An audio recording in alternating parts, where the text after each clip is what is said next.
আমি আজকে স্বরাষ্ট্রমন্ত্রী আছেন, মাননীয় প্রধানমন্ত্রী আছেন, আমি এখানে প্রশ্ন করি, আমি কি রক্ত ঝরিয়েছি? আমরা রক্ত ঝরিয়েছি বলে আপনারা আজকে সংসদে প্রধানমন্ত্রী স্বরাষ্ট্রমন্ত্রী হয়েছেন?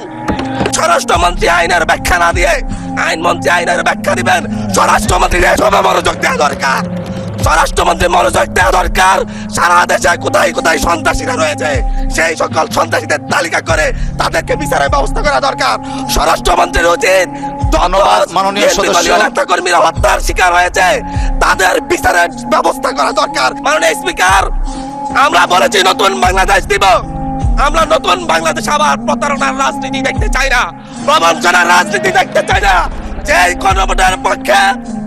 গণভোটের পক্ষে আমাদের মাননীয় প্রধানমন্ত্রী প্রচারণা চালিয়েছেন, যে আদেশের পক্ষে মাননীয় সরকার দলীয় সংসদ সদস্যরা প্রচারণা চালিয়েছেন, আজকে এখানে এসে কেন এটা নিয়ে আবার দীর্ঘ আলোচনা হতে হবে?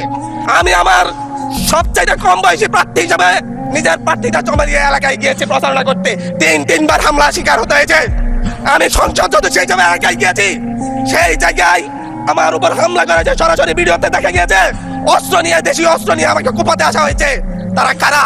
ওরা তো তারাই যাদের প্রত্যেকের হাতে বিএনপি দলীয় নেতা কর্মীদের রক্ত লেগে আছে, প্রাণ লেগে আছে। এই বিশ্বাসঘাতকতা মাননীয় স্পিকার, এই রাষ্ট্র আর সইবে না। আপনারাও সইতে পারবেন না। বিশ্বাসঘাতকতার মূল্য এই দেশে আবার দিতে হবে আপনাদেরকে।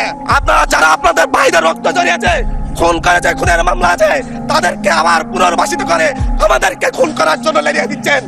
চট্টগ্রাম থেকে এক সাংগঠনিক নেতাকে পাঠিয়েছে অস্ত্র সহ আমাদের লোকদের উপর হামলা করতে। ভোটের দিন সকালবেলা থেকে প্রত্যেকটা ভোট কেন্দ্রে অস্ত্র দিয়ে মহড়া দিয়েছে। 30টা ভোট কেন্দ্রে এনসিপির প্রার্থী, বিএনপি দুজন বিদ্রোহী প্রার্থী সহ কারো এজেন্টকে ঢুকতে দেওয়া হয় নাই। এটার জন্য কি আমরা আমাদের রক্ত জড়িয়েছি?